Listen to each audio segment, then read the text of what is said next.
My name is Francis Hopkins. I'm Director of Corporate Communications for Sigma Systems. We're a telecom OSS provider. So when it comes to an RFP, I think you have to be very succinct. I think it's important to first have an understanding of what it is you're looking for. An RFP is not really a fishing expedition. Instead, you should have very specific questions, and it shouldn't be too long because you have to then evaluate all the responses, so you don't want too many responses, you don't want it to be too long. But probably the most crucial part about the RFP process is that you do your screening of the agencies before you create the RFP. So I was able to go to a trusted partner in public relations and get their opinion on who might be the better agencies to consider. And that made the process easier. I was only submitting the RFP to a pre-qualified pool of agencies. Because of that, I didn't have to include a long list of questions because the pre-qualification had already occurred. Most important qualities, I guess number one would be industry experience. It's important that I not have to explain to you everything that we do and why we do it, explain to you who our customers are and how our customers think. So having that industry experience allows us to hit the ground running right from the start.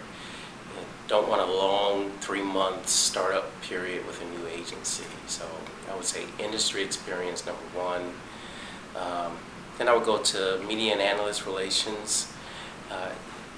If an agency has very strong relationships with an agency, with an analyst firm that's key to my industry, with all of the trade publications, that's very important.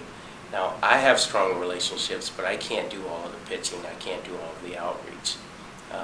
So if the agency has good relationships, then I'm confident they know how to talk to that intended audience. They know who to contact for, depending on what the particular pitch is. And I need that confidence. Probably, I would say the third thing is my agency has to be willing to tell me what I need to hear, rather than just agree with me.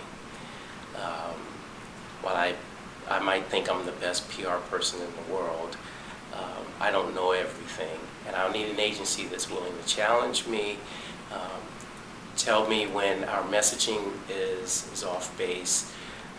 So I look for some candor in my firm, and the RFP process actually gives a lot of insight into whether or not the agency will be forthcoming with criticism or will be candid. And I guess finally I would say an agency has to, in my opinion, eat its own dog food. I want to know that you can promote yourself as well as you can promote me.